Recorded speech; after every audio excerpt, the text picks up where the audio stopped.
In our generation, using social media is the norm. We can spend hours and hours wasting away just scrolling through new posts.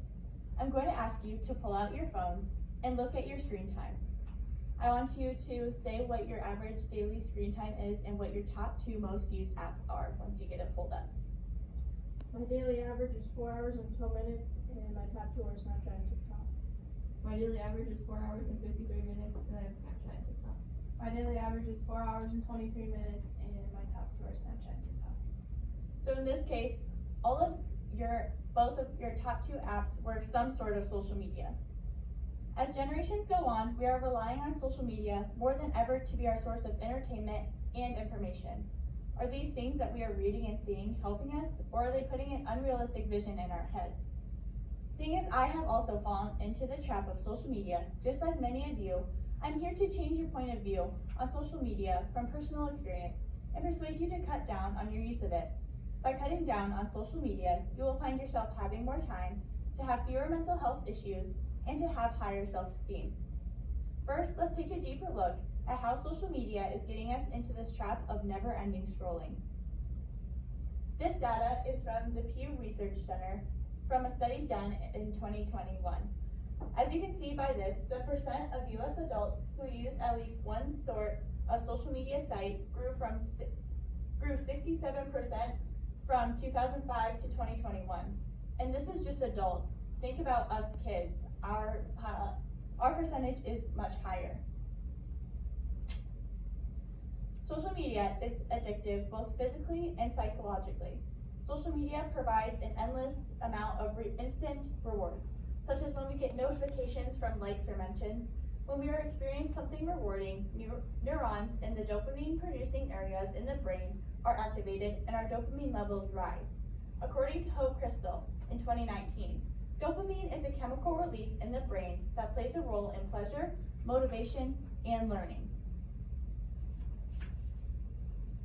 When the brain receives this reward, it then associates the activity with positive reinforcement, therefore makes people desire these likes, comments, and mentions.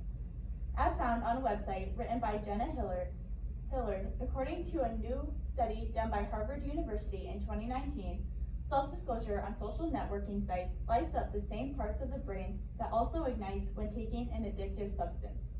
Social media is becoming as addictive as substances such as cigarettes, drugs, and alcohol. The increase in engagement with social media can lead to the development of mental health issues such as anxiety or even depression. All of us can relate to feeling happy when online. And now you know the reason why social media is tricking your mind and negatively affecting you. Another common type of problem that we face while scrolling through social media is comparing ourselves to others, specifically the way we look. When we are on social media, we might not realize it, but we are constantly comparing ourselves to others. Many men and women chase after an unrealistic body image.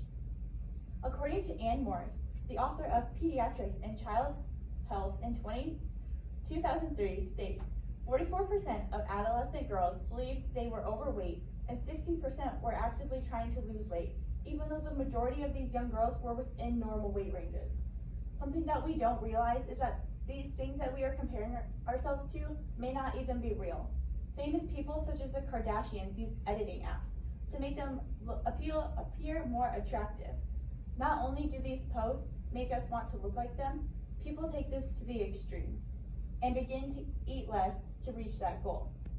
Not only are these posts from others making us think about this, but also advertisements that are given to us on these sites. We are constantly faced with the idea that we should lose weight so we can look good. Instead, we need to realize that we are perfect the way we are, and we don't need to go to these extreme measures chasing that ideal body, because our body is the ideal body. Next, I'm going to talk about the thing that everyone seems to never have enough of: time. Everyone always feels like they never have enough time in their day. Imagine if we put all the time that we spend scrolling on social media towards things that are more productive. I believe that we would all be less stressed because we would be able to get those pesky things done and off of our plates. According to average time spent daily on social media that has new statistics as of 2022, on average, everyone used 144 minutes roughly 2.5 hours, of social media every single day. This means that per year, we spend over 36 days on social media. We could get so much more things done in 36 days. That's over a month that we are spending and mindlessly scrolling through social media. We could be doing things so much more productive with our time, but instead we get caught up with the instant gratification of social media. So there are needs, but how do we solve them?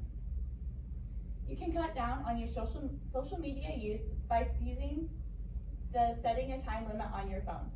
This will allow you to set your priorities.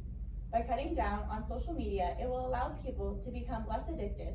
Something that would be even better to solve this problem would be to turn off your notifications. If you turn off your notifications, you won't have that dopamine release whenever one pops up. According to Kelly Birch in 2021, abstinence is often recommended for treating drug or alcohol addiction, but for social media addiction, the ideal psychological outcome is controlled use of the internet. It is not necessary to give up social media entirely, but it is important to have strategies for setting limits. So setting limits or turning off notifications will help solve this problem. Next, to combat eating disorders, only letting yourself on social media for a little bit will allow yourself to not be exposed to so many things such as weight loss advertisements or models on Instagram. Another solution to combat this would be to delete any apps that make you feel the worst about yourself. And even if this feels like too big of a step, even just start with unfollowing those people who make you feel down. Deleting apps or reducing the time spent on them will allow you to have more time to focus on yourself and how to become your best self. This last time is need. If we set a time limit for ourselves on social media, we will be more aware of how much time we are actually spending on it. I have personally set a time limit on TikTok because that's the biggest social media that I find myself scrolling through the most. I set my time limit to 30 minutes, and I didn't realize how quickly 30 minutes went by because I was so absorbed in the videos. I kept telling myself, one more, and then that led to 30 more minutes. But once my time was up, I knew that I had to get off and do something productive. This may be hard to do at first, but if you stick to this goal, you can find yourself to be much more productive. If you choose to take charge of social media in your life and cut down on your use of it, you will notice significant changes. It will allow you to finally have more time to get the little things out of the way. Your mental health will begin to increase because you won't be able to compare yourself to unrealistic photos online. Your confidence will grow because you won't be as focused on how you are living your life compared to others. Another big positive is that you will be able to sleep better, which is something we all need. Typically, we find ourselves scrolling through social media before bed, but this is actually hurting us because our phones release blue lights. Blue lights suppress the production of melatonin, making it difficult for many people to turn off their brains and fall asleep. If you can take action and gain control of your online life, you will see many positives start to flourish. You can use today to make a better change for tomorrow.